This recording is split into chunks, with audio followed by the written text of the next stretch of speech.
Former British Prime Minister Tony Blair and author Christopher Hitchens next, debating the social effects of religion. Held in Toronto, this is just under 2 hours. Well, welcome to Toronto, Canada, for the Munk Debate on Religion in association with the BBC and Intelligence Squared. I'm Rudyard Griffiths, and it's my privilege to be your moderator tonight. I want to begin by welcoming the worldwide audience of the British Broadcasting Corporation, some 240 million people that will have access to this debate through the BBC World Service, BBC Online News, and BBC World News. It's just a fabulous opportunity to bring this debate to a truly global audience. I also want to welcome the tens of thousands of people watching this debate live and archived on monkdebates.com. It's terrific that they're part of this conversation too. And I also want to turn my attention to this hall, this spectacular hall, the lucky 2,700 people who are here in the flesh to listen to this debate tonight. Let it be said that on this day, thanks to the generosity of Peter and Melanie Munk, that Canada and its largest city, Toronto, is truly at the heart of the global conversation.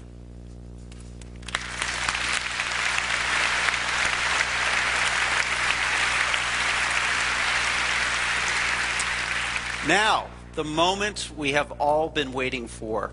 We have our motion before us. Be it resolved, religion is a force for good in the world. All we need is our debaters here center stage. Ladies and gentlemen, please welcome Mr. Tony Blair and Mr. Christopher Hitchens.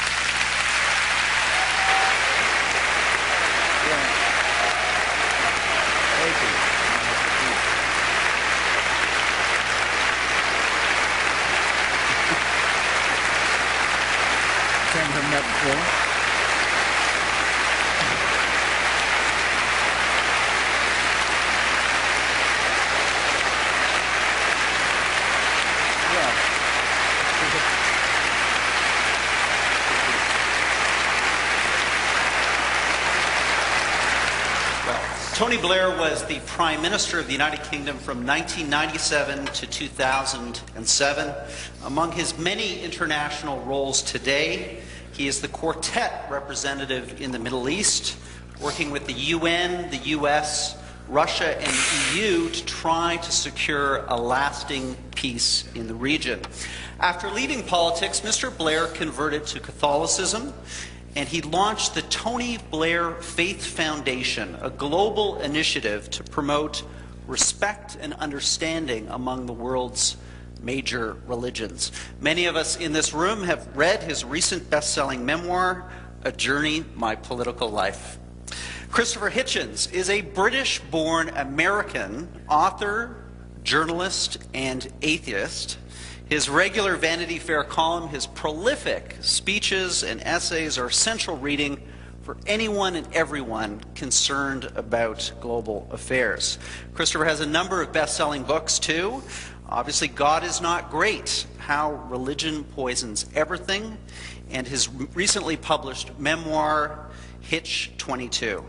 Christopher was recently diagnosed with esophageal cancer, and as such, we are doubly grateful that he and his family have joined us tonight. Ladies and gentlemen, your debaters.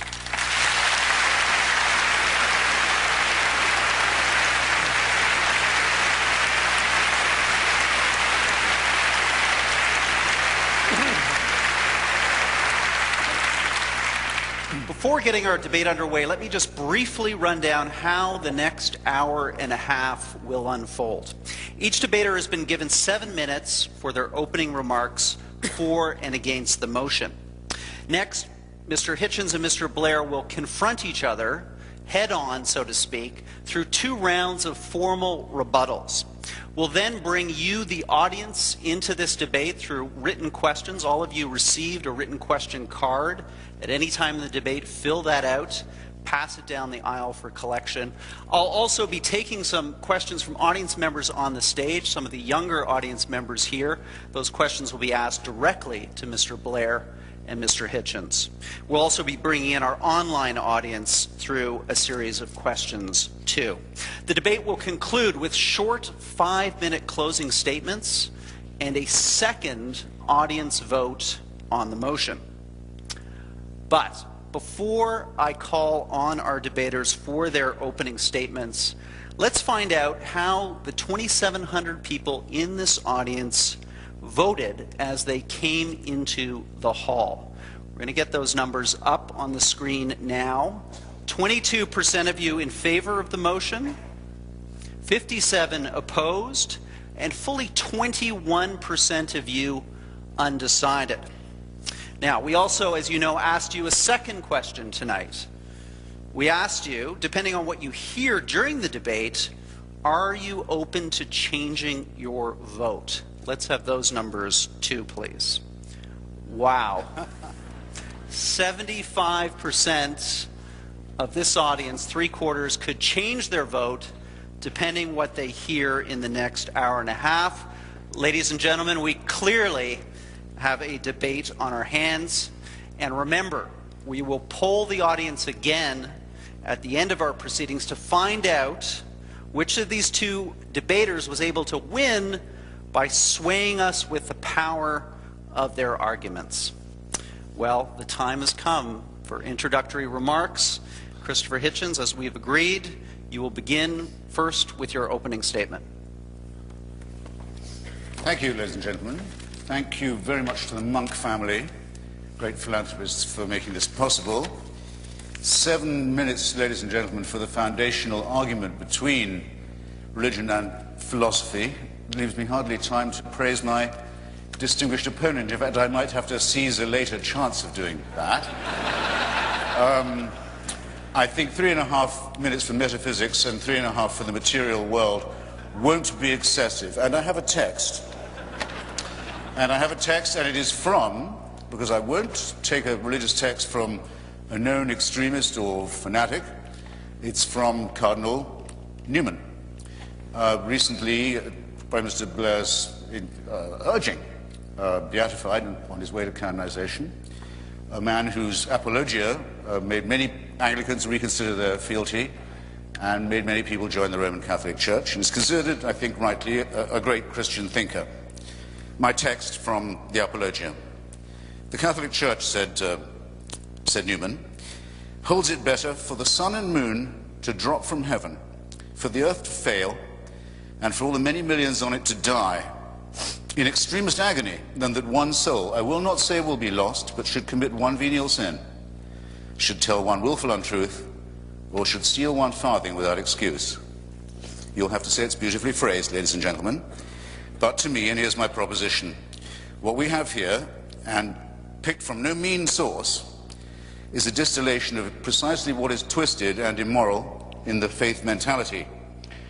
Its essential fanaticism, its consideration of the human being as raw material, and its fantasy of purity. Once you assume a creator and a plan, it makes us objects in a cruel experiment whereby we are created sick and commanded to be well. I'll repeat that. Created sick and then ordered to be well. And over us to supervise this is installed a celestial dictatorship, a kind of divine North Korea. Greedy, exigent, I would say more than exigent, greedy for uncritical praise from dawn till dusk, and swift to punish the original sins with which it so tenderly gifted us in the very first place. However, let no one say there's no cure. Salvation is offered. Redemption, indeed, is promised at the low price of the surrender of your critical faculties. Religion, it might be said, must be said, would have to admit, makes extraordinary claims, but though I would maintain that extraordinary claims require extraordinary evidence, rather daringly provides not even ordinary evidence for its extraordinary supernatural claims. Therefore, we might begin by asking, and I'm asking my opponent as well as you when you consider your voting, Is it good for the world to appeal to our credulity and not to our skepticism? Is it good for the world to worship a deity that takes sides in wars and human affairs? To appeal to our fear and to our guilt, is it good for the world? To our terror of death, is it good to appeal?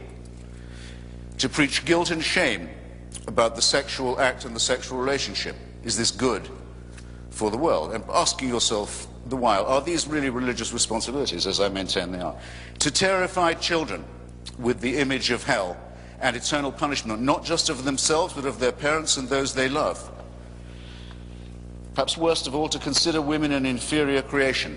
Is that good for the world? And can you name me a religion that has not done that? To insist that we are created and not evolved in the face of all the evidence. To say that certain books of legend and myth, man-made and primitive, are revealed, not man-made code. Religion forces nice people to do unkind things, and also makes intelligent people say stupid things. Handed a small baby for the first time, is it your first reaction to think, beautiful, almost perfect, now please hand me the sharp stone for its genitalia that I may do the work of the Lord? No. It is, as the great physicist Steven Weinberger has very aptly put it, in the ordinary moral universe, the good will do the best they can, the worst will do the worst they can. But if you want to make good people do wicked things, you'll need religion. Now, I've got now 1 minute and 57 seconds to say why I think this is very self-evident in our material world. Let me ask Tony again, because he's here, and because the place where he is seeking peace is the birthplace of monotheism. So you might think it was unusually filled with refulgence and love and peace. Everyone in the civilized world has roughly agreed, including the majority of Arabs and Jews and the international community, that there should be enough room for 2 states for 2 peoples in the same land. I think we have a rough agreement on that. Why can't we get it? The UN can't get it, the US can't get it, the Quartet can't get it, the PLO can't get it, the Israeli Parliament can't get it. Why can't they get it? Because the parties of God have a veto on it, and everybody knows that this is true. Because of the divine promises made about this territory, there will never be peace, there will never be compromise. There will instead be misery, shame, and tyranny, and people will kill each other's children for ancient books and caves and relics. And who is going to say that this is good for the world? And that's just the example nearest to hand. Have you looked lately at the possibility that we used to discuss as children in fear? What will happen when messianic fanatics get hold of an apocalyptic weapon? Well, we're about to find that out as we watch the Islamic Republic of Iran and its party of God allies make a dress rehearsal for precisely this. Have you looked lately at the revival of Tsarism in Putin's Russia, where the black-cowled, black-coated leadership of Russian Orthodoxy is draped over an increasingly xenophobic, tyrannical, expansionist and aggressive regime? Have you looked lately at the teaching in Africa and the consequences of it, of a church that says AIDS may be wicked, but not as wicked as condoms? That's exactly no seconds left, ladies and gentlemen. I've done my best. Believe me, I have more.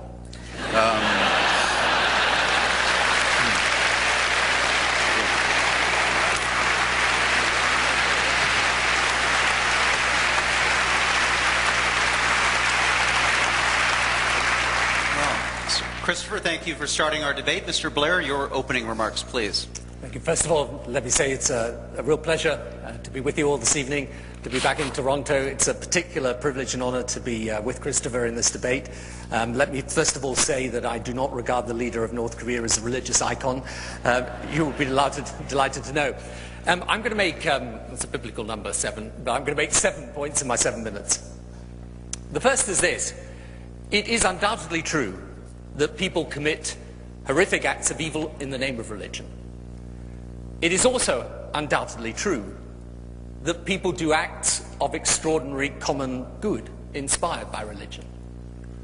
Almost half of healthcare in Africa is delivered by faith-based organizations, saving millions of lives.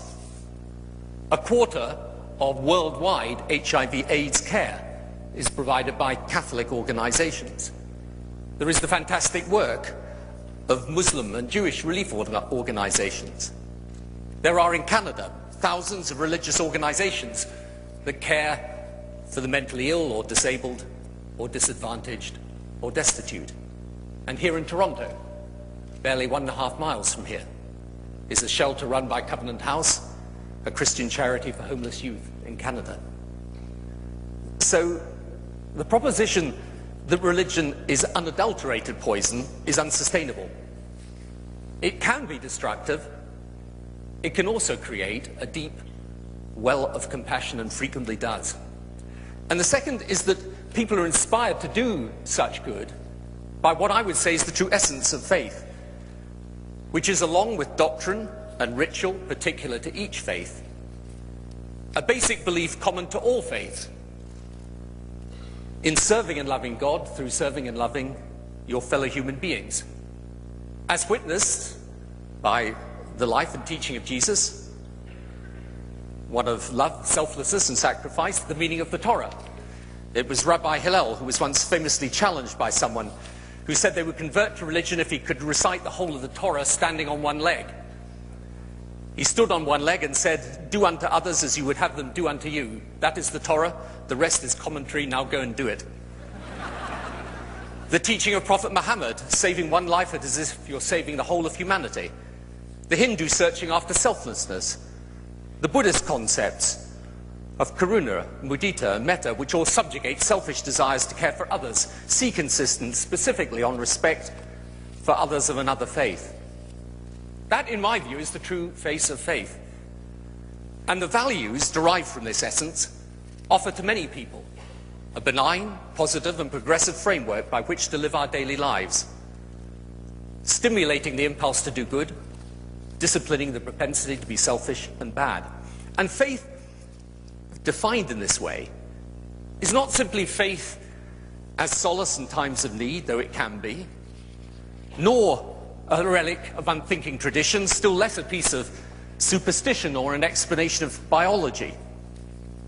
Instead, it answers a profound spiritual yearning, something we feel and sense instinctively.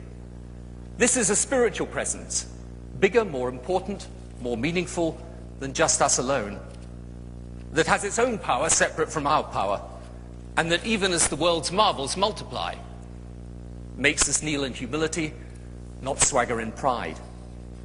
And that if faith is seen in this way, science and religion are not incompatible, destined to fight each other until eventually the cool reason of science extinguishes the fanatical flames of religion.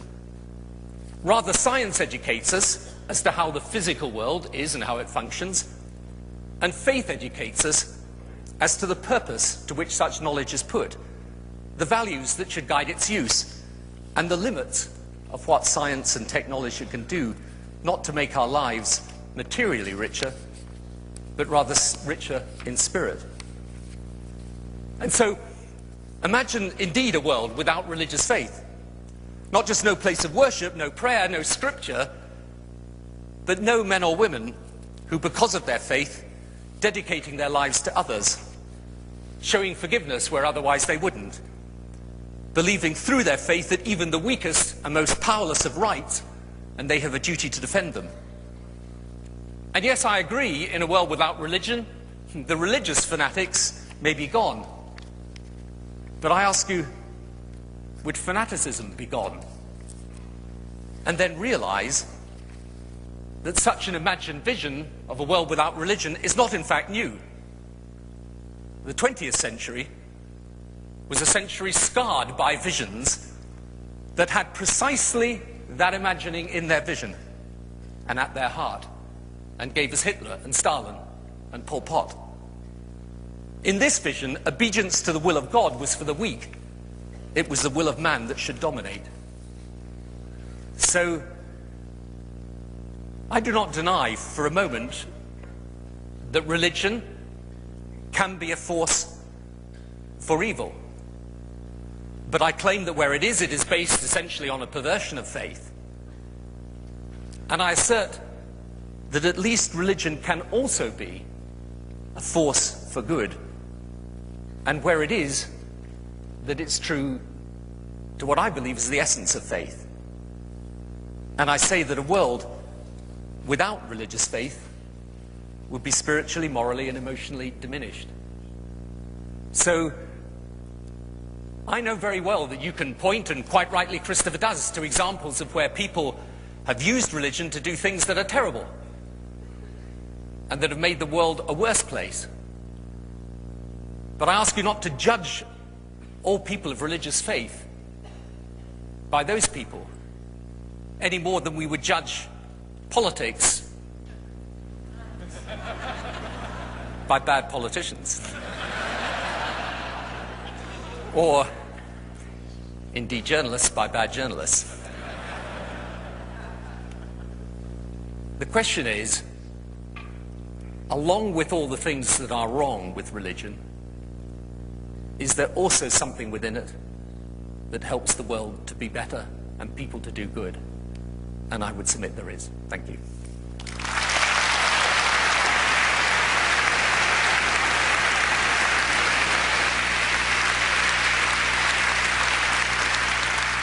Well, Tony, your training in Parliament, I can see, had you just perfectly landing that right on the 7-minute mark.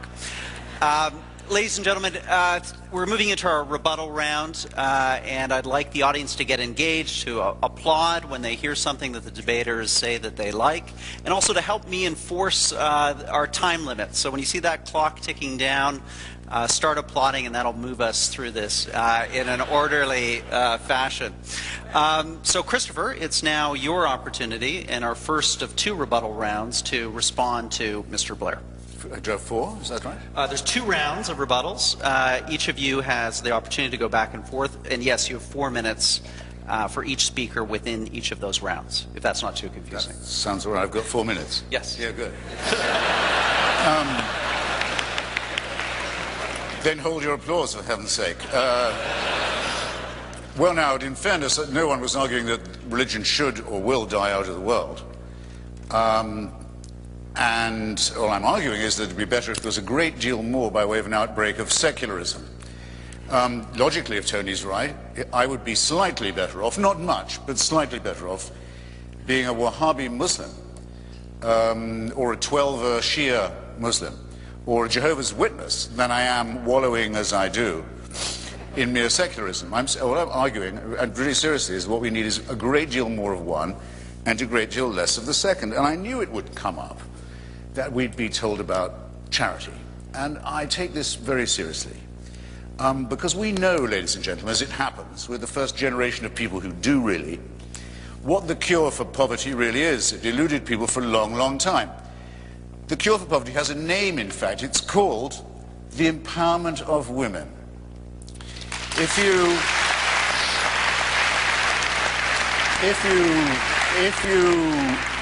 you give women some control over the rate at which they reproduce, if you give them some say, take them off the animal cycle of reproduction to which nature and some doctrine, religious doctrine, condemns them, and then if you'll throw in a handful of seeds perhaps and some credit, the floor of everything in that village, not just poverty, but education, health and optimism will increase. It doesn't matter, try it in Bangladesh, try it in Bolivia, it works all the time. Name me one religion that stands for that, or ever has. Wherever you look in the world and you try to remove the shackles of ignorance and disease and stupidity from women, it is invariably the clerisy that stands in the way. Or in the case of now, furthermore, if you're going to grant this to Catholic charities, say, which I would hope are doing a lot of work in Africa, if I was a member of a church that had preached that AIDS was not as bad as condoms, I'd be putting some conscience money into Africa too, I must say. But it won't bring... I'm sorry, I'm not trying to be funny. If I was trying to be funny, you mistook me. It won't bring back the millions of people who've died wretched deaths because of that teaching. That still goes on. I'd like to hear a word of apology from the religious about that, if it was on offer. After all, otherwise I'd be accused of judging them by the worst of them. And this isn't done, as Tony says so wrongly, in the name of religion.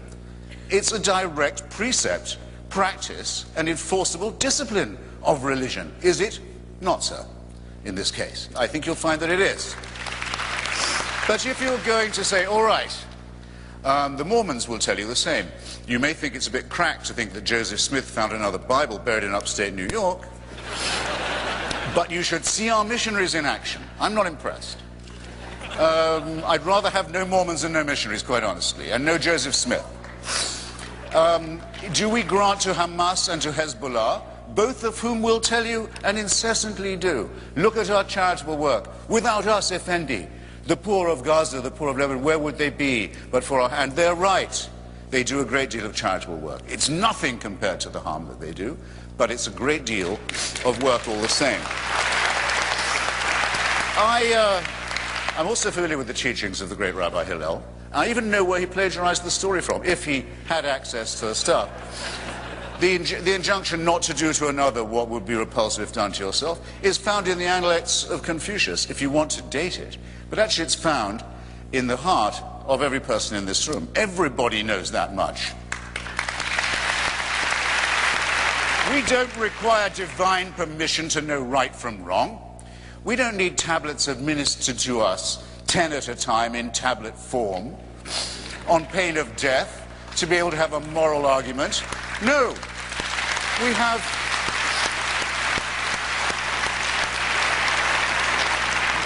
have the reasoning and the moral suasion of Socrates and of our own abilities. We don't need dictatorship to give us right from wrong, and that's my lot. Thank you.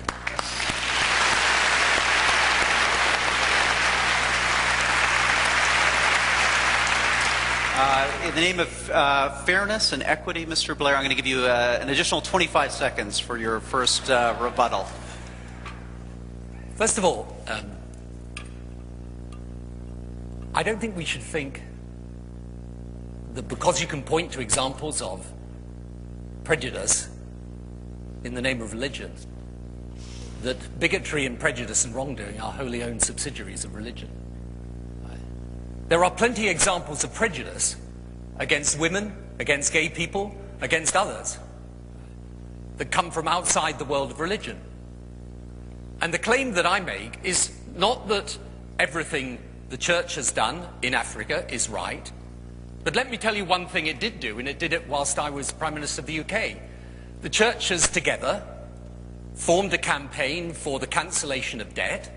They came together, they succeeded, and the first beneficiaries of the cancellation of debt were young girls going to school in Africa because for the first time they had free primary education. So I agree that not everything the church or the religious communities have done around the world is right, but I do say, at least accept, that there are people doing great work day in, day out, who genuinely are not prejudiced or bigoted, but are working with people who are afflicted by famine and disease and poverty, and they are doing it inspired by their faith. And of course it's the case that not everybody... Of course it's the case that you do not have to be a person of faith in order to do good work. I've never claimed that. I would never claim that. You know, I know lots of people, many, many people, who are people not of faith at all, but who do fantastic and decent work for their communities and for the world. My claim is just very simple. There are nonetheless people who are inspired by their faith to do good. I mean, I think of people I met some time ago in South Africa, nuns who were looking after children that were born with HIV/AIDS. Now, these are people who are working and living alongside and caring for people inspired by their faith. Is it possible for them to have done that without their religious faith? Of course. It's possible for them to have done it. But the fact is, that's what motivated them. So what I say to you is, at least look, what we shouldn't do is end up in a situation where we say, right, we've got 6 hospices here and 1 suicide bomber there, and how does it all equalize out? That's not a very productive way of arguing this. And actually, I thought one of the most interesting things that Christopher said is that we're not going to drive religion out of the world. And that's true, we're not.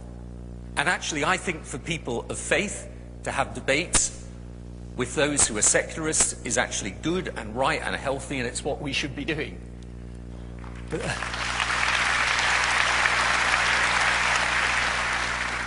And I'm not claiming that everyone should congregate on MySpace. I'm simply claiming one very simple thing, that if we can't drive religion out of the world because many people of faith believe it and believe it very deeply, let's at least see how we do make religion a force for good, how we do encourage those people of faith who are trying to do good, and how we unite those against those who want to pervert religion and turn it into a badge of identity used in opposition to others. So,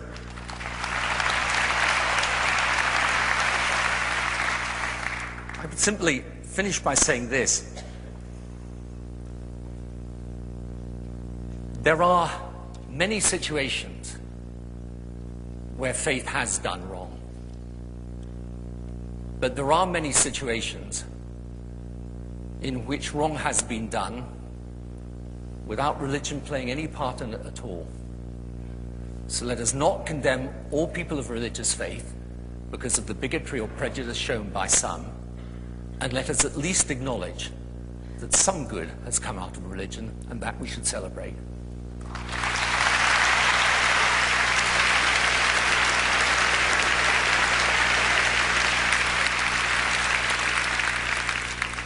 Christopher, your second rebuttal, please. I have a second one. You have a second? Oh, my God. It's an amazing test of audience tolerance. Well, all right. Well, how splendidly you notice we progress, ladies and gentlemen. Now it's, okay, some religious people are sort of all right. I think I seem to be bargaining one of the greatest statesmen of the recent past down a bit. Not necessarily opposed to that. Just to finish on the charity point, I once did a lot of work with a man called Sebastião Salgado. Some of you will know him, great man, great photographer. He was the UNICEF ambassador on polio questions. I went to Calcutta with him, elsewhere. Nearly got rid of polio, nearly made it join smallpox as a disease, a thing of the past, a filthy memory, except for so many religious groups in Bengal and elsewhere, Afghanistan, West Africa, so on, telling their children, don't go and take the drops. It's a conspiracy, it's against God, it's against God's design. By the way, that argument isn't terribly new. When smallpox was a scourge, Timothy Dwight, the great divine who was the head of Yale, said taking Dr. Jenner's injection was an interference with God's design as well. That's sort of, by the way, you need something like UNICEF to get major work done if you want to alleviate poverty and misery and disease. And for me, my money will always go to organizations like Médecins Sans Frontières, like Oxfam and many others, who, strange enough, go out into the world, do good for their fellow creatures for its own sake. They don't take... They don't take the Bible along, as people do to Haiti all the time. We keep catching them doing it. Their money is being spent flat out on proselytization. It's a function of the old thing that was hand in hand with imperialism. It's the missionary tradition. They can call it charity if they will, but it doesn't stand a second look.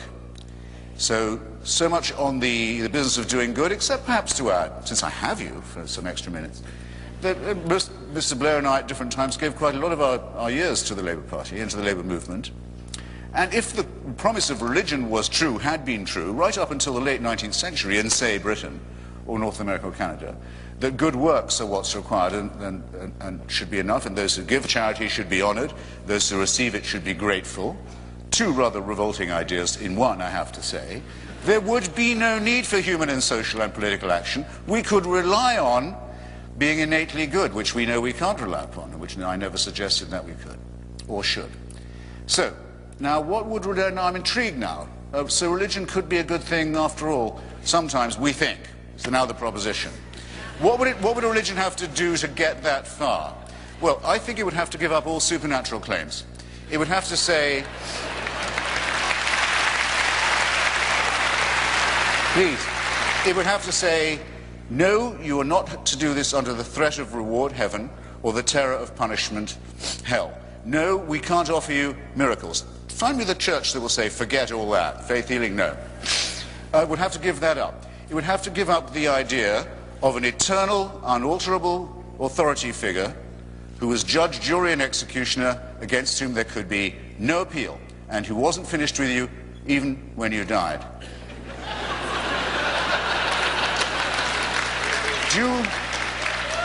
That's quite a lot for religion to give up, don't you think? But who would not say it would be better off without it if it was what Tony Blair would like it to be? An aspect of humanism, an aspect of compassion, an aspect of the realizations of human solidarity, the knowledge that we are in fact all bound up one with another, that we have responsibilities to one to another, and that, as I do when I give blood, partly because I don't lose the pint forever, I can always get it back, but that there's actually a sense of pleasure to be had in helping your fellow creature. I think that should be enough. Thank you.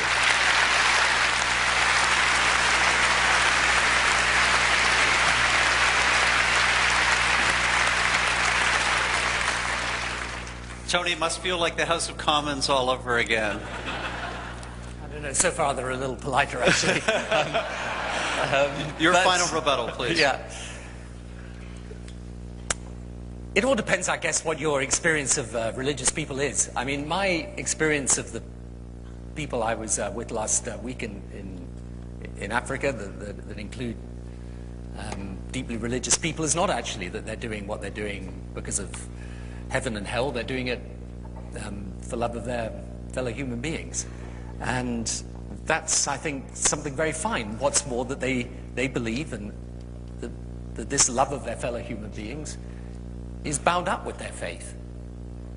So it's not something, yes, of course, it is absolutely true. They might decide to do this irrespective of the fact that they have religious faith. But their faith, they feel, is an impulse to do that good. And, I don't recognize the description of the work that they do in what Christopher said. In Sierra Leone, where I was, you have Christians and Muslims working together to deliver health care in that country. That's religion playing a positive role. They're working across the faith divide and doing it because they, again, believe that their faith impels them to do that. When we look back in history, yes, of course, you can see plenty of examples of where religion has played a negative role. You can see great examples, for example, in the abolition of slavery, where religious reformers joined with secular reformers in order to bring about the abolition of slavery. And let's get away from this idea that religion created poverty. There are bad things that have happened in the world outside of religion. Right? And when you look at the 20th century, and you see the great scars of political ideology around views that had absolutely dramatically at their heart fascism, the communism of Stalin. Absolutely at their heart was the eradication of religion. And what I would say to you is, get rid of religion, but you're not going to get rid of fanaticism, and you're not going to get rid of the wrong in the world. So the question is,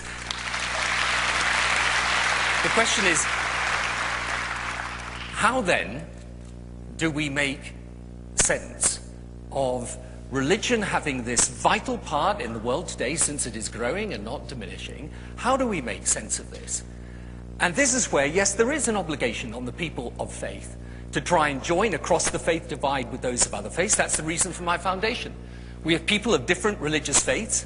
We've actually got a program where young people team up with each other of different faiths and work together in Africa on malaria, back in their own faith communities, and here in Canada. We have a schools program that allows schools to link up using the technology so that kids of different faiths can talk to each other across the world. And here's the thing, when they start to talk about their faith, they don't actually talk in terms of heaven and hell and a God that's an executioner of those that do wrong. They talk in terms of their basic feeling that love of God can be expressed best through love of neighbor and actions in furtherance of the compassion and help needed by others. And this is in 2007, religious organizations in the US gave 1.5 times the amount of aid that USAID did. Not insignificant. So my point is very, very simple. You can list all the faults of religion, just as you can list the faults of the politicians, the journalists, and any other profession. But for people of faith, the reason why they try to do good, and when they do it, is because their faith motivates them to do so. And that is genuinely the proper face of faith.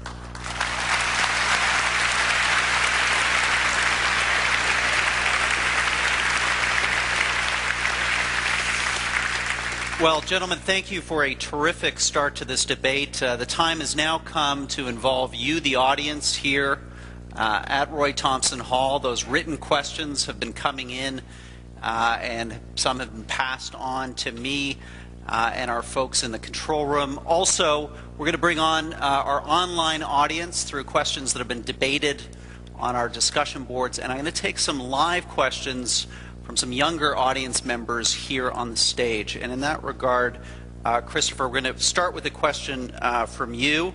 It's a young woman right here who would like to address you personally. Tell the audience your name and your question, please. Hi, my name is Megha Wadwani. Just hold on a sec. We're going to get this microphone working. Okay. Is this microphone working? Try again. Hello? You got it. Okay. My name is Megha Wadwani. I'm a recent graduate from the University of Toronto.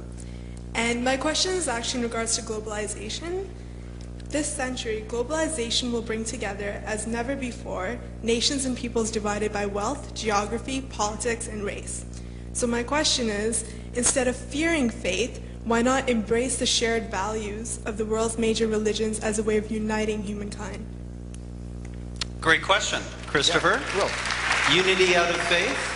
Or disunity? Perfectly good question, but seemed to be phrased as a call for common humanism. I mean, I didn't hear anyone say, wouldn't it be better if everyone at least joined some church or other? Not a bit of it. I mean, common humanism is, I think, not made particularly easier by the practice of religion, and I'll tell you why. There's something about religion that is, very often at any rate, in its original monotheistic Judaistic form, actually is ab initio an expression of exclusivism. This is our God. This is the God who's made a covenant with our tribe. You find it all over the place. It isn't always as sectarian as fundamentalist Judaism was, and sometimes still is. But it's not unknown. I mean, it's always struck me as slightly absurd to be a special church for English people, though I can sort of see the point. It strikes me as positively sinister that Pope Benedict should want to restore the Catholic Church to the claim it used to make, which is that it is the one true church, and that all other forms of Christianity are, as he still puts it, defective and inadequate. How this helps to build your future world of cooperation and understanding is not known to me. If you tell me in the Balkans what your religion is, I can tell you what your nationality is. You're not a Catholic. You know less about Loyola than I do, but I know you're a Croat, and I know you're a Croat nationalist. It's a religion, and in fact any form of faith, because it is a surrender of reason. It's a surrender of reason in favor of faith, is a fantastic force multiplier, a tremendous intensifier, I was trying to say, of all things that are in fact divisive rather than inclusive. And that's why its history is so stained with blood, not just of crimes against humanity, crimes against womanhood, crimes against reason and science, attacks upon medicine and enlightenment, all these appalling things that Tony kept defending himself from that I didn't even have time to bring up. But if you just look at the way the Christians love each other in the wars of religion in Lebanon, or in former Yugoslavia, you will see that there is no conceivable way that by calling on the supernatural you will achieve anything like your objective of a common humanism, which is, I think you're quite right to say, our only chance of, I won't call it salvation. Thank you.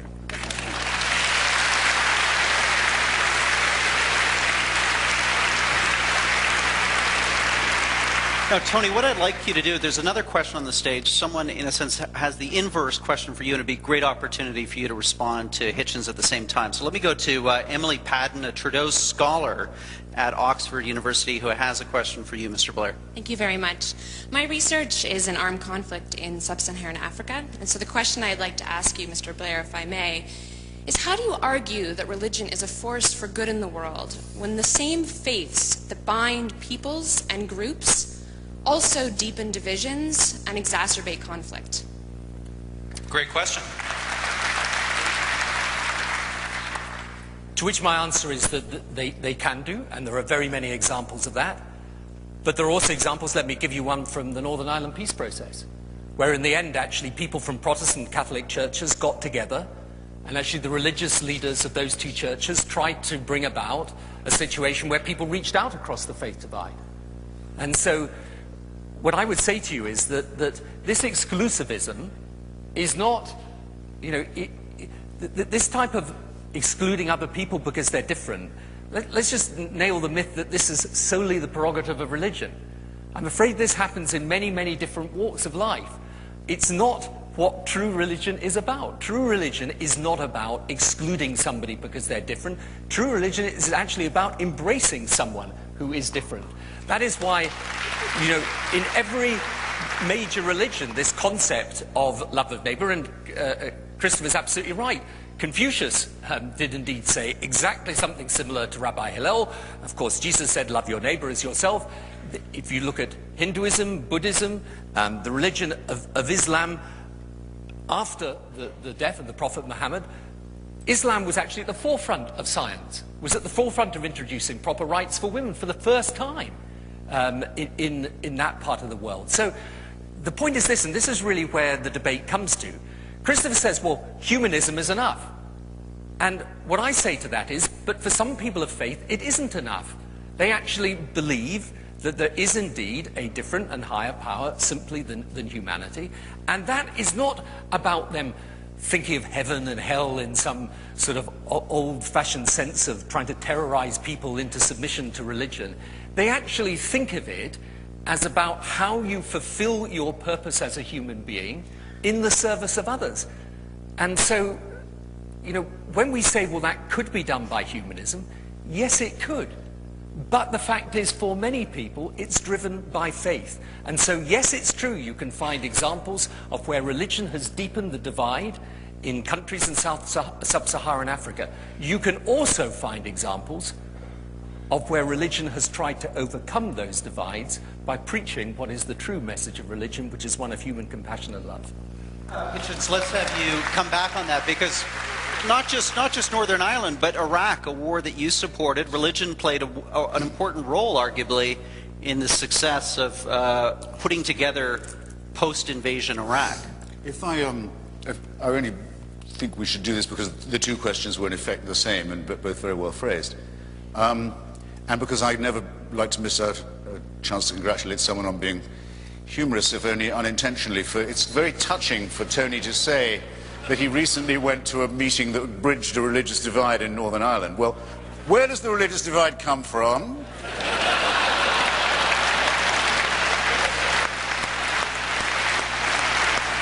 400 years and more, 400 years and more in my own country of birth, of people killing each other's children, depending on what kind of Christian they were, and sending each other's children in rhetoric to hell, and making Northern Ireland the place the most remarkable in Northern Europe for unemployment, for ignorance, for poverty, and for, I would say, stupidity too. And for them now to say, maybe we might consider breaching this gap, well, I should bloody well think so. But I don't see how. What if they'd listened to the atheist community in Northern Ireland, which is a real thing, and if they'd listened to the secular movement in Northern Ireland, which is a real thing, and I know many people who've suffered dreadfully from membership in it, not excluding being pulled out of a car by a man in a balaclava and asked, are you Catholic or Protestant? He said, I'm Jewish atheist, actually. He said, what are you, a Protestant Jewish atheist or a Catholic? You laugh.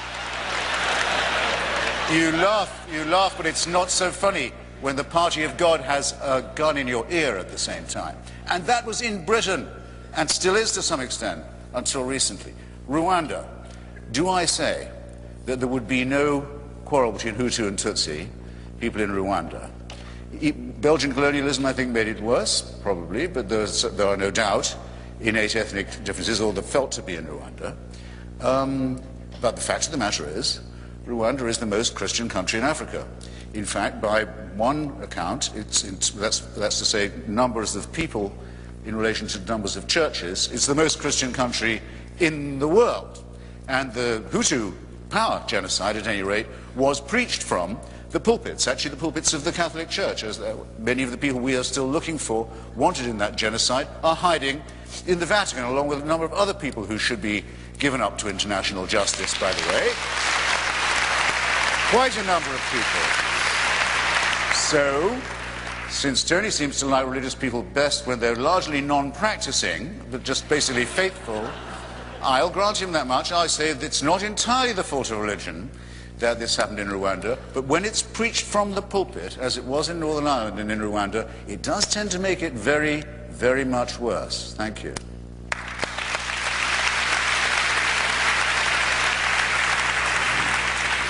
Tony, just briefly come back on that, because you were intimately involved in the search for peace in Northern Ireland, and I assume you had a very different perspective of the role that faith played in the resolution of that conflict.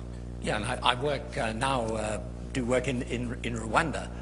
Look, first of all, I think it really would be bizarre to say that the conflict in Rwanda was a result of the Catholic Church. I mean, Rwanda is a perfect indicator of what I'm saying, which is you can put aside religion and still have the most terrible things happen. I mean, this was the worst genocide since the Holocaust. It was committed on a tribal basis. Yes, it's true, there were members of the Catholic Church who behaved badly in that context of Rwanda. There were also, by the way, members of the Catholic Church and others of religious denomination who stood up and protected and died alongside people in Rwanda. So, you know, and as for Northern Ireland, yes, of course, Protestant and Catholic, absolutely right, but you couldn't ignore the politics of the situation in Northern Ireland. It was to do with the relationship between Britain and Ireland going back over many, many centuries. So my point is very simple. Of course religion has played a role, and sometimes a very bad role, in these situations, but not only religion.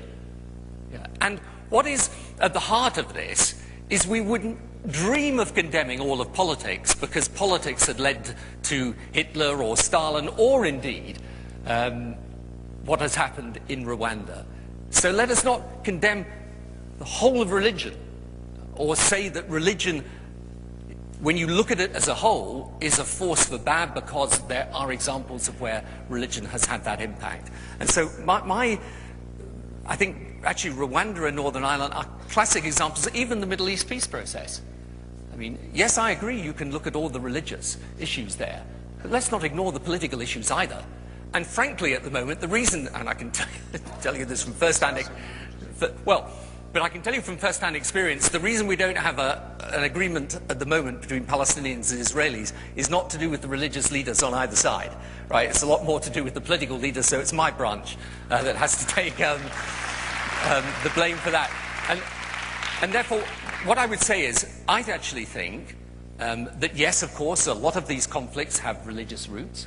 I actually think it's possible for religious leaders to play a positive part in trying to resolve those. But in the end, it's for politics and religion to try and work out a way in which religion, in a world of globalization that is pushing people together, can play a positive rather than negative role. And if we concentrated on that, rather than trying to drive religion out, which is futile, but concentrate instead on how we actually get people of different faiths working together, learning from each other and living with each other, I think it would be a more productive mission.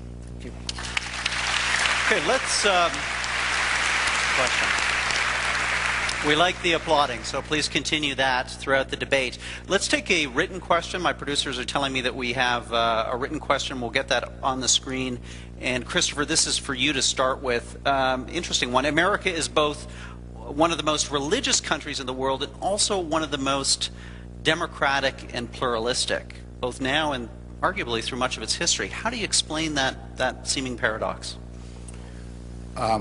Relatively simply, the United States has uniquely a constitution that forbids the government to take sides in any religious matter, or to sponsor a church, or to adopt any form of faith itself. as a result of which anyone who wants to practice their religion in America has to do it as a volunteer. It's what de Tocqueville wrote about so well in his Democracy in America. Ever since Thomas Jefferson wrote to the Baptists of Danbury, Connecticut, during his tenure as president, saying, you'll be familiar with the phrase, I'm sure, rest assured, because they'd written to him out of their fear of persecution in Connecticut, rest assured that there will ever be a wall of separation between the church and the state in this country. And the maintenance of that wall, which people like me have to defend every day against those who want garbage taught in schools and pseudoscience in the name of Christ, and other atrocities. The maintenance of that wall is the guarantee of the democracy. By the way, for a bonus, can anyone tell me who the Baptists of Danbury, Connecticut thought was persecuting them? The Congregationalists of Danbury, Connecticut. Well done.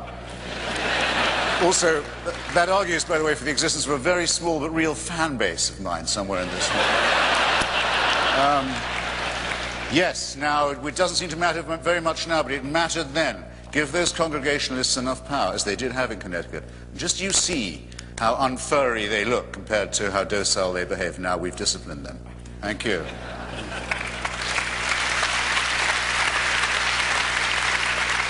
Well, Tony, let me come to you with that same question. Is it just a case of American exceptionalism, or is this balance between pluralism and faith that's been achieved in America something that you're either seeing in other parts of the world or a model that could be exported globally? Well, I think that what most people want to see is a situation where people of faith are able to speak in the public sphere but are not able to dictate. And that is a reasonable balance, and I think that most people would accept. But I think, again, what I would say about examples of where you get religious people that are fanatical in the views that they want to press on others, fanaticism is not, as I say, it's not a wholly owned subsidiary of religion, I'm afraid. It can happen outside of religion too. So the question is, how do people of if you like, good faith, who believe in pluralist democracy, how do we ensure that people who hold faith deeply are able to participate in society and have the same ability to do that as everyone else without being kind of denigrated, but at the same time have to respect the fact that ultimately democracy is about the will of the people and the will of the people as a whole.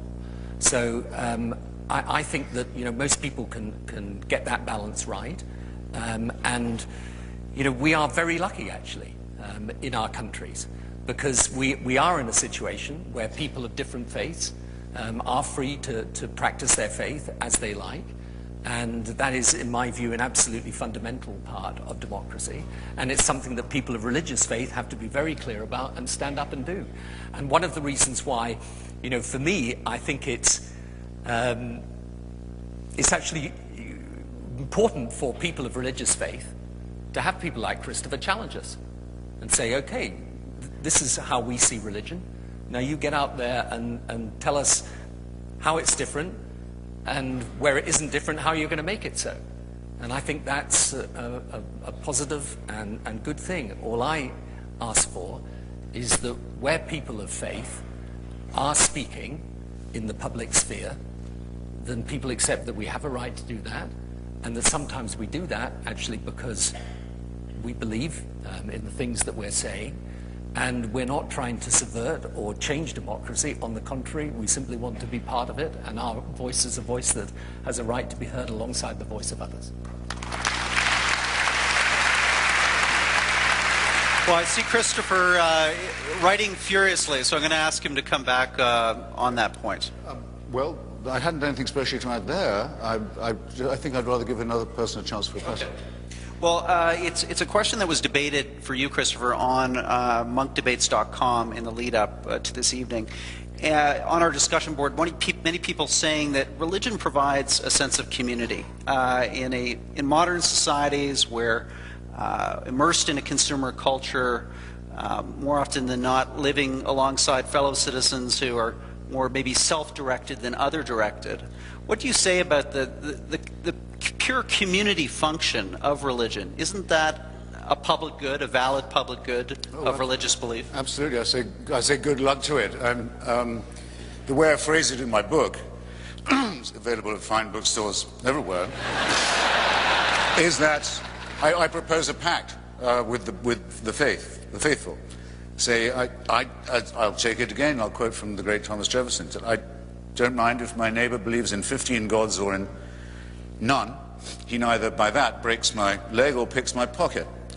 I would echo that and say that as long as you don't want your religion taught to my children in school, given a government subsidy, imposed on me by violence, any of these things, you are fine by me. I would prefer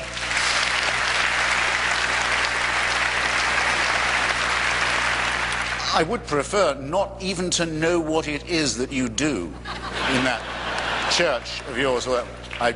In fact, if you force it on my attention, I will consider it a breach of that pact. Have your own bloody Christmas and so on.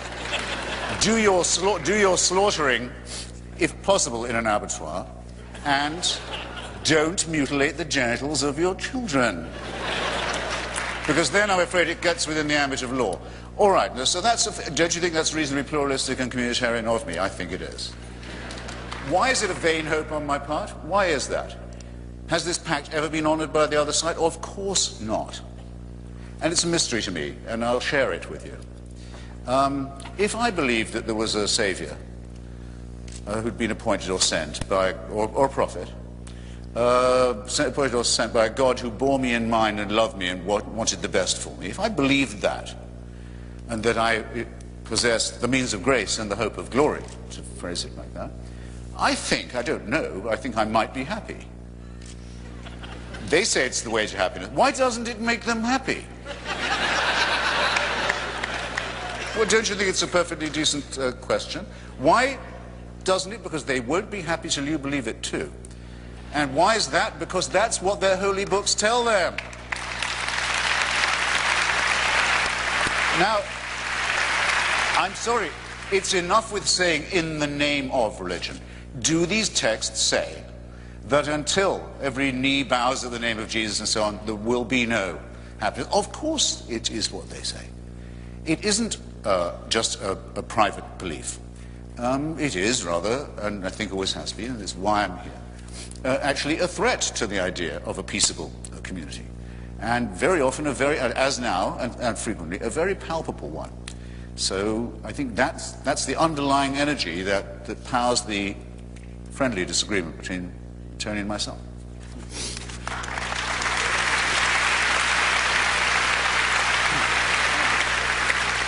Tony, would you like to come back on that topic of religion and community, or move on to another question? Let's move on. Also on our website, big discussion around the topic of religion and its role in the invasion of Iraq. And Mr. Blair, the question is for you, and it's about something that many people posted about, something you said once about the interplay of religion and politics. And to quote you directly, you said, "What faith can do is not tell you what is right, but give you the strength to do it." The question being, what role did faith play in your most important decision as Prime Minister, the invasion of Iraq?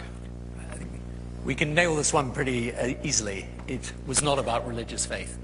And, you know, one of the things that I sometimes say to people is look, the thing about religion and religious faith is if you're a person of faith, it's part of your character. It defines you in many ways as a human being. It doesn't do the policy answers, I'm afraid.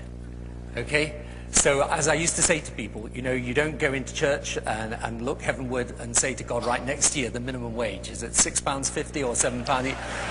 Unfortunately, it doesn't tell you the answer. And even on the major decisions that are to do with war and peace that I've taken, they were decisions based on policy, and so they should be, and you may disagree with those decisions, but they were taken because I genuinely believe them to be right.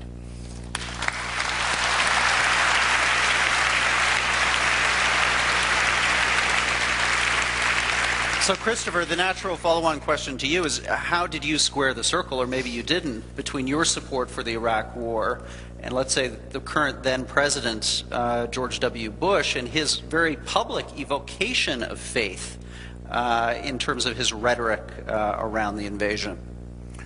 Well, I don't remember. In fact, I don't think you can point out to me any moment where George Bush said he was under divine order or had any divine warrant for the intervention in Iraq. I'm perfectly certain that he might not have minded at some points giving that impression, but he wanted to give that impression about everything that he did.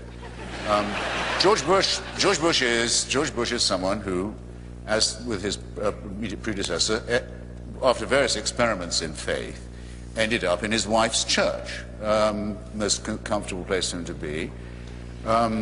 She's after all is the one who said to him, "If you take another drink, you scumbag, I'm leaving and taking the kids," which is his way of saying he found Jesus and gave up the bottle. We know this. We know this to be true. Now, like a good Methodist, I was at Methodist school for many years myself. Like a good Methodist, George Bush says the following: "I've done all I can with this argument and with this conflict. From now on, all is in God's hands." That's quite different, I think. Would have made him a perfectly good Muslim, as a matter of fact. Combination of fatalism with a slightly sinister feeling of being chosen. Anyway. No, what's striking most to the eye of those who observe the debate on what Tony Blair and I agree to call the liberation of Iraq is the unanimous opposition of the leadership of every single Christian church to it, including the President's own and now the Prime Minister's own. The Methodist Church in the United States adamantly opposed, the Vatican adamantly opposed, as it had been to the liberation of Kuwait in 1991. Not the first time in the world that a sort of sickly Christian passivity has been preached in the face of fascist dictatorship. And of course, I was very surprised by the number of liberal Jews who took the same about a regime that harbored genocidal thoughts towards them. And if it comes to that, but I'm not the arbiter of what's rational in the mind of the religious thinker, given the number of Muslims put to the sword by Saddam Hussein's regime, quite extraordinary to see the extent to which Muslim fundamentalists flock to his defense. But I don't expect integrity or consistency from those quarters. But those of us who worked with people, with Iraqi intellectuals like Kanan Makia, with the Kurdish leadership, the secular left opposition of the Patriotic Union of Kurdistan, the Iraqi Communist Party, I have to give it credit for this, many feminists and other secular who'd worked for years to bring down Saddam Hussein, are very proud of our solidarity with those comrades, those brothers and sisters. We're still in touch with them. We have nothing to apologize for. It's those who would have kept a cannibal and a Caligula and a professional sadist in power who have the explaining to do. Thank you.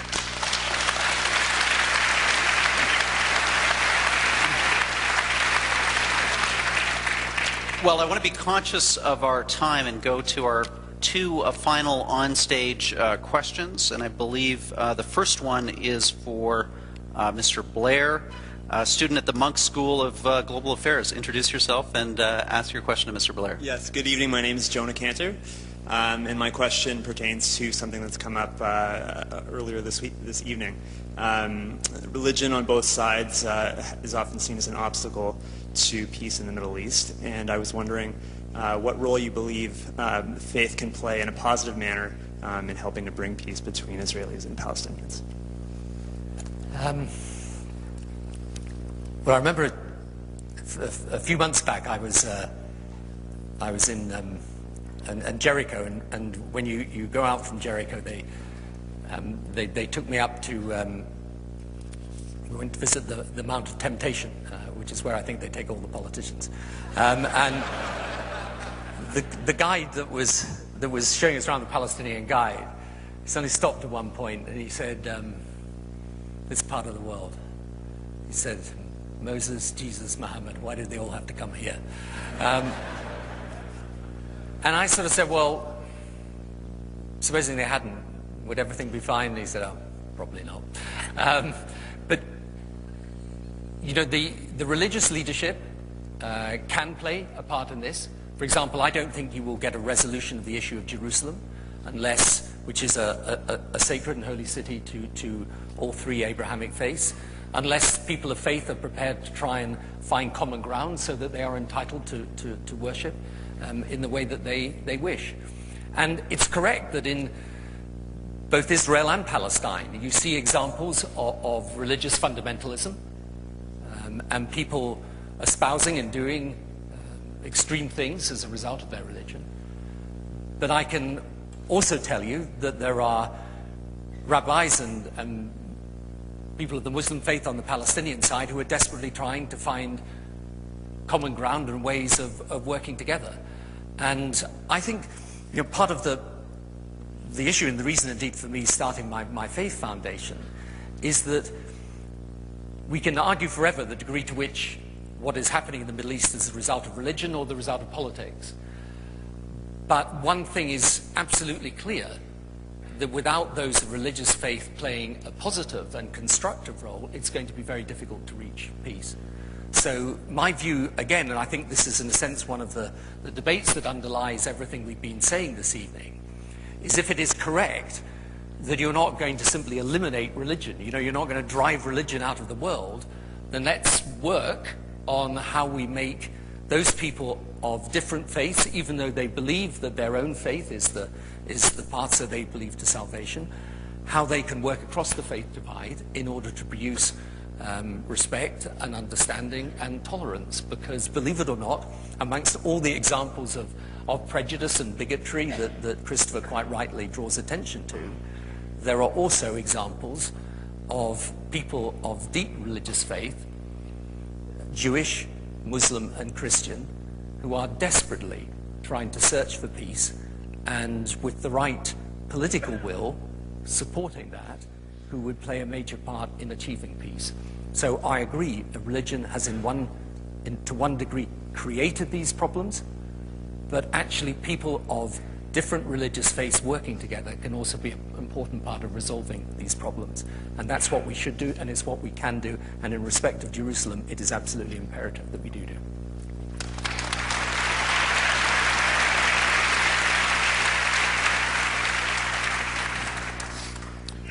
Visitor goes to the Western Wall. Anything he can do. Visitor goes to the Western Wall, sees a man tearing at his beard, banging his head on the wall, shoving messages into it at the rate of knots, wailing and flailing, watches with fascination. When the guy finally breaks off, says, "Excuse me, I couldn't help noticing you were being unusually devout in your addresses to the wall, to the divines. Do you mind if I asked you what you were praying for?" He said, "I was praying that there should be peace, that there should be mutual love and respect between all the peoples in this area." And said, "And what do you think?" says the visitor. Says, "Well, it's like talking to the wall." But there are people who think talking to walls is actually a form of divine worship. And it's another instance, and not that I didn't bring it up laboriously myself, but I don't mind it again, of the difference between Tony and myself when he says, he uses his giveaway phrase, "in the name of religion," rather than as a direct consequence of scriptural authority, which is what I mean when I talk about this. No one's going to deny, are they? No one is going to deny there are awards of real estate made in the Bible by none other than Jehovah himself. That land is promised to human primates over other human primates in response to a divine covenant. Do excuse me. Sorry, this sometimes happens. No, that can't be denied. When David Ben-Gurion was prime minister of what he still called a secular state, he called in Yigal Yadin and Finkelstein and the other Israeli archaeologists, professional guys, and said, "Go out into the desert and dig up the title deeds to our state. You'll find our legit." That was the instruction to the Department of Archaeology. They went, after they conquered Sinai and West Bank, they went even further afield, looking for some evidence Moses had ever been there. They didn't find any because there never has been and there never will be any. But you cannot say that the foundational cause, casus belli in this region, the idea that God intervenes in real estate and territorial disputes, isn't inscribed in the text itself. And not only in the Jewish text, but thanks to a foolish decision taken in the early Christian centuries, where it was decided not to dump the New Testament, but and to start again just with the Nazarene story. Great Christian theologians like Marcion were in favor of doing that. Why do we want to bring the darkness and tyranny and terror and death and blood and cultism of the first books along with us? Surely we should start again. No, we're saddling ourselves with all that. So this is a responsibility for the Christian world too.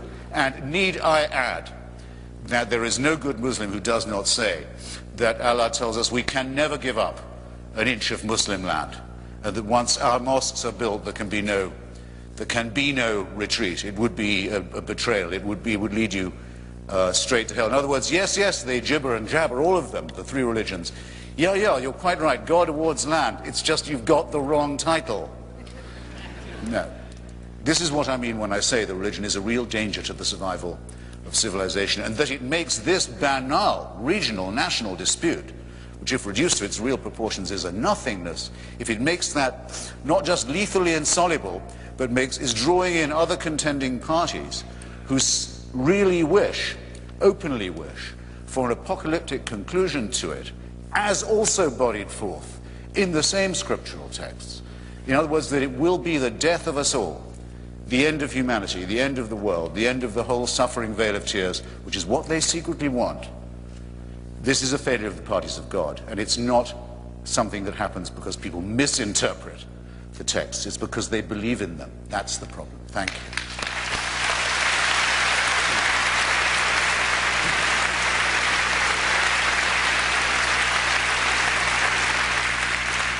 Tony, would you like a quick rejoinder, or can I move on to our final question for this session? If you like. Well, great. We have I think, the perfect final question. And it's from another student at the Monk School for Global Affairs, Dana Wagner. Where are you, Dana? Here you are. A big part of this issue is our inability to stand in another's shoes with an open mind to understand a different worldview. In this regard, can each of you tell us which of your opponent's arguments is the most convincing? Thank you.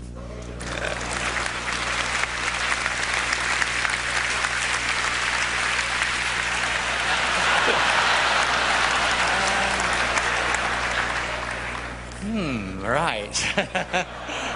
Now, this definitely never happened in the House of Commons. I think that the most convincing argument is, and the argument that people of faith have got to deal with, is actually the argument that Christopher's just made, which is that the bad that is done in the name of religion is intrinsically grounded in the scripture of religion. Right? That is the single most difficult argument. And since I've said it's a very difficult argument, I suppose I better give an answer to it. My answer to it is this, that there is, of course, that debate that goes on within religion, which is the degree to which, as it were, you look at Scripture, abstracted from its time, you pick out individual parts of it, you use those in order to justify whatever view you like, or whether, as I tried to do in my opening, you actually say, well, what is the essence of that faith? And what is the essence of Scripture? And of course, then what you realize is that, yes, of course, if you believe as a Muslim that we should live our lives according to the 7th century, then you will end up with some very extreme positions. But actually, there are masses of Muslims who completely reject that as a view of Islam, and instead say, no, of course, the Prophet back then was somebody who brought order and stability, and actually, for example, even though we today would want equality for women, and many, again, despite what people say, many Muslims would agree with that as well, and many Muslim women, obviously. Back then, actually, what he did was extraordinary for that time. And also, when you look at Christianity, yes, of course, you can point to issues that of that time now seem very strange and outdated. But on the other hand, when you take Christianity as a whole and ask what it means to those people, what draws people to it, what is it that made me as a student come to Christianity? It wasn't to do with some of the things that Christopher's just been describing, and I understand there are those traditions within religion. I understand that. I accept that. I see how people look at certain parts of Scripture and draw those conclusions from it. But it's not what it means to me. It's not the essence of it. The essence of it is, through the life of Jesus Christ, is a life of love and selflessness and sacrifice. And that's what it means to me. And so I think the most difficult thing for people of faith is to be able to explain Scripture in a way that makes sense to people in the modern world. And one of the things that we have actually begun recently is a dialogue called The Common Word, which is about Muslims and Christians trying to come together and through Scripture find a common basis of cooperation and mutual respect. So, yes, it is a difficult argument. That is the most difficult argument. I agree. But I also think there is an answer to it. And I think one of the values, actually, of having a debate like this, and in a sense having someone making that point as powerfully as Christopher has made it, is that it does force people of faith to recognize that we have to deal with this argument, to take it on, and to make sure that not just in what we are trying to do, but in how we interpret our faith, we are making sure that what I describe as the essence of faith, which is serving God through the love of others, is indeed reflected not just in what we do, but in the doctrines and the practice of our religion.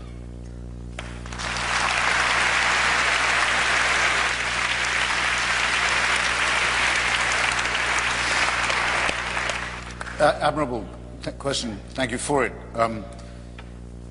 The remark Tony made that I most agreed with this evening, I'll just hope that doesn't sound too minimal, was when he said that if religion was to disappear, things would by no means, as it were, automatically be okay. I mean, he phrased it better than that. But it would be what I regard as a necessary condition, would certainly not be a sufficient one. And anyway, religion won't disappear. I just think the hold of it on people's minds can be substantially broken and domesticated. He's quite right about that, of course. I hope I didn't seem at any point to have argued to the contrary. I come before you, after all, as a materialist. If we give up religion, we discover what actually we know already, whether we're religious or not, which is that we are somewhat imperfectly evolved primates on a very small planet in a very unimportant suburb of a solar system that is itself a negligible part of a very rapidly expanding and blowing apart cosmic phenomenon. These conclusions, to me, are a great deal more awe-inspiring than what's contained in any burning bush or horse that flies overnight to Jerusalem or any other of that. It's a great deal more awe-inspiring, as is any look through the Hubble telescope at what our real nature and future really is. So he was quite right to say that, and I would have been entirely wrong if I'd implied otherwise. I think I could say a couple of things for religion myself, would in fact. First is what I call the apotropaic. We all have it, the desire not to be found claiming all the credit. A certain kind of modesty, you could almost say humility. People will therefore say they'll thank God when something happens that they're grateful for, or there's no need to make this a religious thing. The Greeks had the concept of hubris as something to be avoided and criticized.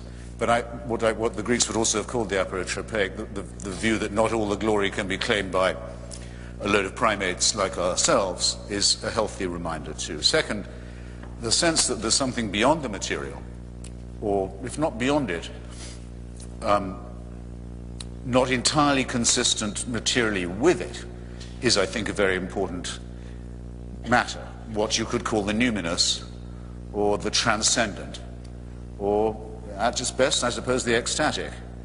I wouldn't trust anyone in this hall who didn't know what I was talking about. We know what we mean by it when we think about certain kinds of music, perhaps. Certainly the relationship, of a coincidence, but sometimes very powerful, between music and love. Landscape, certain kinds of artistic and creative work that appears not to have been done entirely by hand. Without this, we really would merely be primates. I think it's very important to appreciate the finesse of that, and I think religion has done a very good job in enshrining it in music and in architecture, not so much in painting, in my opinion. And I think it's actually very important that we learn to distinguish the numinous in this way. I wrote a book about the Parthenon. I'll mention it briefly. I couldn't live without the Parthenon. I don't believe any civilized person could. If it was to be destroyed, you'd feel something much worse than the destruction of the first temple had occurred, it seems to me. But, we've lost an enormous amount besides by way of our knowledge of symmetry and grace and harmony. But I don't care about the cult of Pallas Athena. It's gone. And as far as I know, it's not to be missed. The Eleusinian mysteries have been demystified. The sacrifices, some of them human, that were made to those gods are regrettable but have been blotted out and forgotten. And Athenian imperialism is also a thing of the past. What remains is the fantastic beauty and the faith that built it. The question is how to keep what is of value of this sort in art and in our own emotions and in our finer feelings, the numinous, the transcendent, I'll go as far as the ecstatic, and to distinguish it precisely from superstition and the supernatural, which are designed to make us fearful and afraid and servile, and which sometimes succeed only too well. Thank you.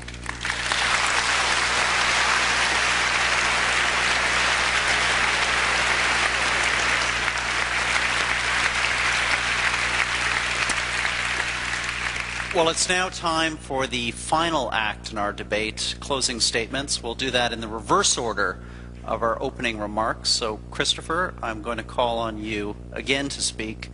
Your closing remarks, please. I'm not ready. Okay. I didn't know it was coming. And Tony, what do you say? Would you rather have another question? There's so many people who've got them. I'm happy. I'd rather answer another question. Let's take another question. Okay. In other words, don't run away with the idea I'd run out of stuff, okay? Yes, I'd rather be provoked. Someone could do that. Sure. Well, let's do that. And I guess we'll give Christopher a pause here, a chance to drink and catch his breath. And Tony, go to you on this, the whole question of, which has been at the center of this debate, on the rigidity or flexibility of religious doctrine. Your church, the Catholic Church, has just made a reversal of sorts on its policy around the use of condoms, allowed explicitly and only for the prevention of HIV/AIDS infection. Is that a positive? Is that an expression of flexibility, or a critique of the decades of rigidity before this reversal? Well, I welcome it. But you know, I mean, I'm one of the, I think, billion lay Catholics. So I don't, and I think many Catholics have different views on a whole range of issues upon which there is teaching by the Church. I just wanted to pick up something, if I might, that Christopher said, because I thought his discussion of the transcendent was very interesting, actually. I mean, for those of us of religious faith, we acknowledge and believe that there is a power higher and separate from human power. And in a way, what Christopher is saying is, well, I can't accept that, but I do accept there is something transcendent in the human experience, and something numinous, something even ecstatic. You see, for me, the belief in a higher power and the fact that we should be obedient to the will of that power, not simply our own will, I don't regard that as putting me in a position of servility. Is not the word I would use. I would use the word obligation. And you know, it is of course absolutely true that when I can point to any of the acts that I say are inspired by religious faith, you can say, well, they could easily have been inspired by humanism. But I think that for those of us that are of faith and do believe that that there is something actually more than simply the human power, this does give you, I think, a humility. It's not all that can give you a humility, but it does. I think, and I have witnessed this myself, I remember, actually again to refer to Northern Ireland, when I met some of the people who were the relatives of those who died in the Omagh bombing, which came actually after the Good Friday Agreement and was the worst terrorist attack in the history of Northern Ireland. And I went to visit the relatives of the victims, and I remember a man saying to me that who had lost his loved one in the bombing, saying to me, you know, I have prayed about this, and I want you to know that this terrible act should make you all the more determined to reach peace and to not stop your quest for peace. And it is completely true that, of course, he could have come to such an extraordinary, and I would say transcendent view of forgiveness and compassion without religious faith. But it was what led him to that. And so I think you can't ignore the fact that for many of us, actually religious faith is what shapes us in this direction, and not because we are servile or base our religious faith on superstition or contrary to reason, indeed, which is why I've never seen a contradiction between Darwin and being someone of religious faith. But we do genuinely believe that it impels us in a way that is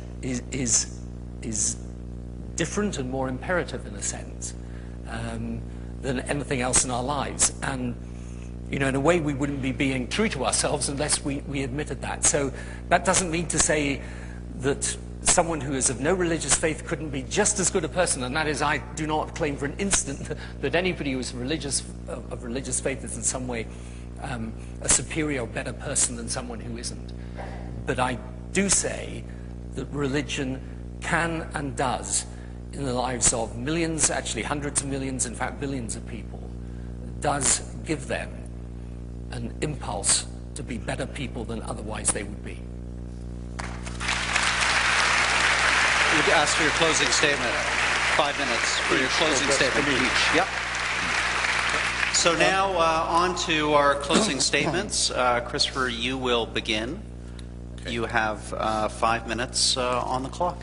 I think a way I might do it actually is by commenting on what Tony just said, because he succeeded in doing what I had hoped I might get him to do earlier, which is to allow me to drive him back onto the territory of metaphysics with which I began, because we did need to transcend that, and thus to get beyond questions like, well, are religious people good, are they bad, and other things that are very important.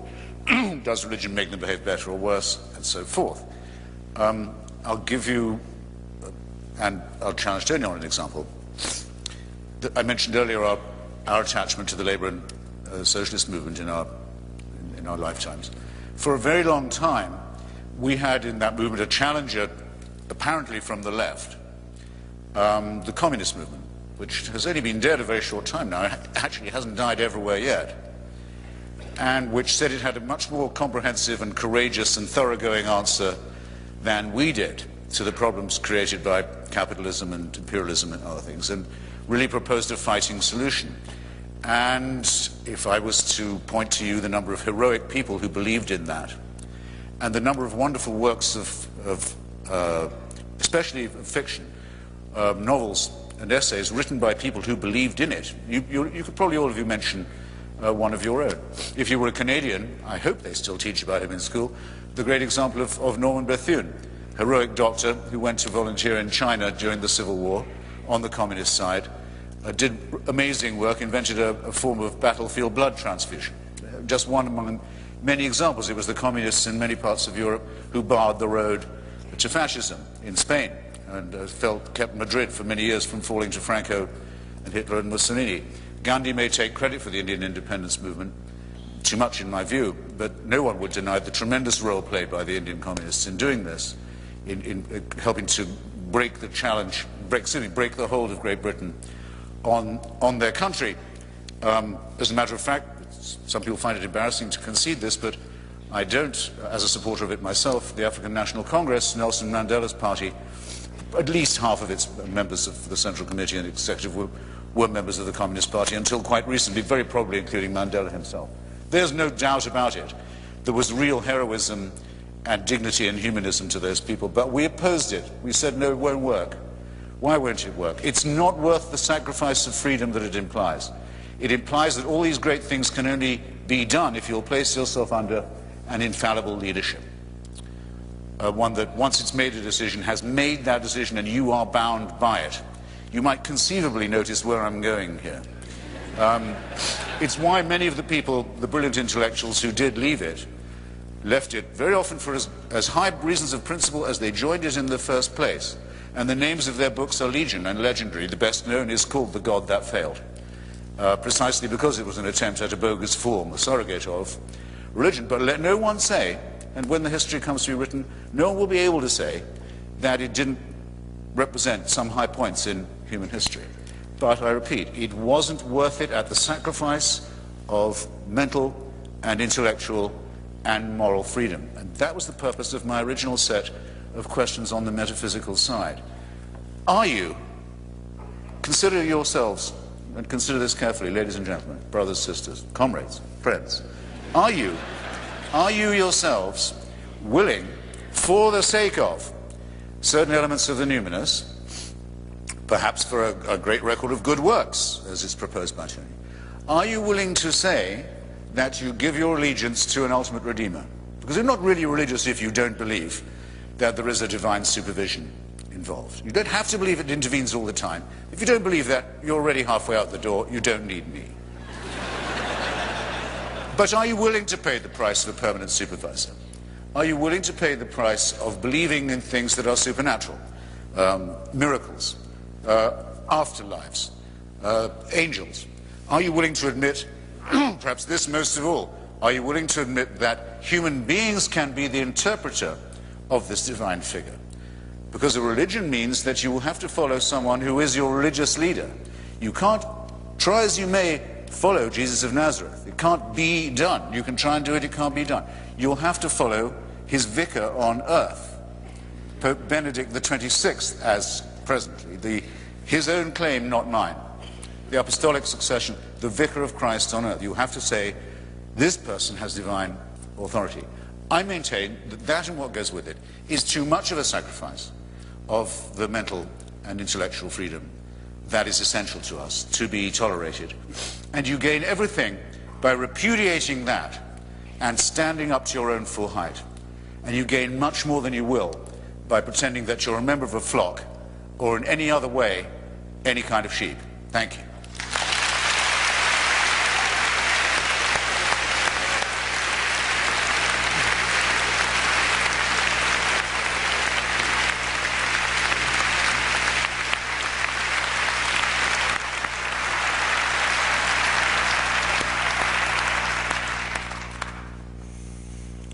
Just when Christopher was talking there about times in the Labour Party together, I was just recalling after we suffered our fourth election defeat in a row in the Labour Party, meeting a party member after the fourth defeat who said to me, "The people have now voted against us 4 times. What is wrong with them?"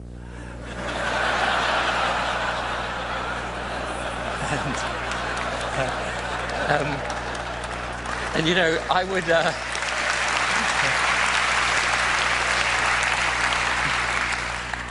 say that actually the example of communism shows that those that want to suppress freedom, those who have a a fanatical view of the way the world should work, those are not confined to the sphere of religious faith, I'm afraid.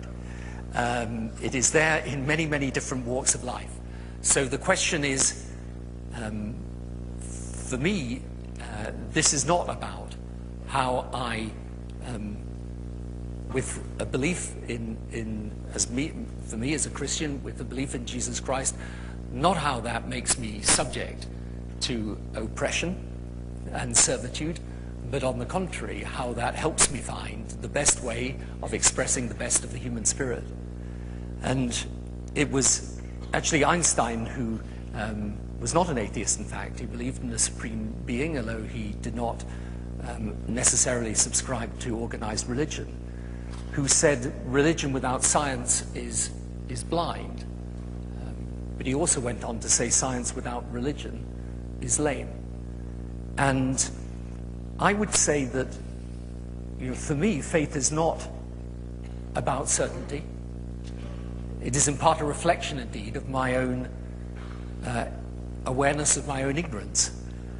And that though life's processes can be explained by science, nonetheless, the meaning and purpose of life cannot be. And in that space, for me at least, lies not certainty in the scientific sense, but a belief that is clear and insistent, and I would say rational, which is that there is a higher power than human power, and that higher power causes us to lead better lives in accordance with a will more important than our own. Not in order that we should be imprisoned by that superior will, but on the contrary, so that we can discipline and use our own will in furtherance of the things that represent the best in human beings and the best in humanity. So I think this debate this evening has been a fascinating and I think deeply important debate about probably the single most important issue of the 21st century. I actually don't think the 21st century will be about fundamentalist political ideology. I accept it could be about fundamentalist religious or cultural ideology. And the way that we avoid that is for those people of faith actually to be prepared to stand up and to debate those people who are of none. And for those people who believe in a world of peaceful coexistence, where people do cooperate together, recognize that there are people with deeply held religious convictions and that those convictions impel them to be part of that world of peaceful coexistence, even though it is true. There are those who, in the name of religion, and indeed, as a consequence of religion, will sometimes do things that are horrific, bad, evil, and in my view, totally contrary to the true meaning of faith. So I don't stand before you tonight and say that those of us of religious faith have always done right, since that is plainly wrong. But I do say that throughout human history, there have been examples of people inspired by faith that have actually, rather than contributed to the suppression of humanity, contributed to its liberation, spiritually, emotionally, and even materially. And it is those people that I stand up for here with you tonight. Thank you.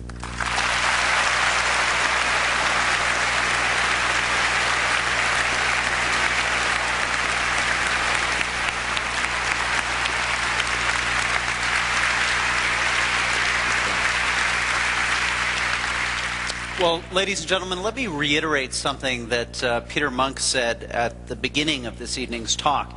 It is one thing to get up and give a set-piece speech on a subject that you're intimately familiar with. It's something quite entirely different, though, to appear at a public event, a global event such as this, to have your ideas contested and combated by someone who is every inch your peer, and to do so with the eloquence and conviction of our two debaters. So please join me in a round of appreciation.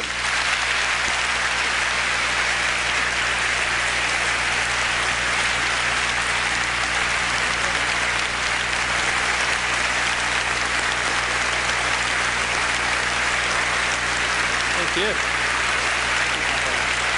We'll be off in a second. I'm just going to tell them of the vote. So stay here, just 1 second.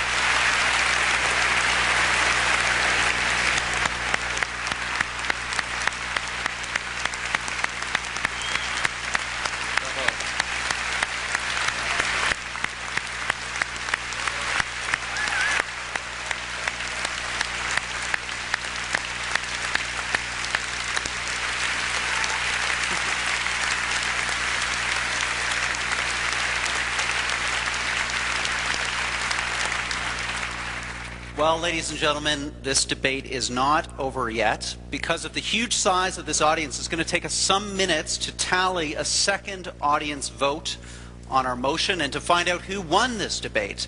So I'm going to ask the audience members and our debaters to proceed to the post-debate reception next door, where we'll reveal the results shortly.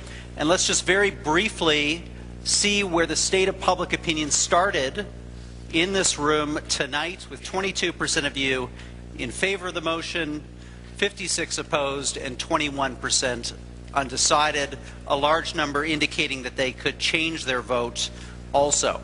You have your ballots with you. They were included with your program. Simply hand them to the usher. And again, we will announce those results in the public reception to follow. Ladies and gentlemen, start voting. We'll see you in the reception. Thank you. You can both go off together if you like. Yeah.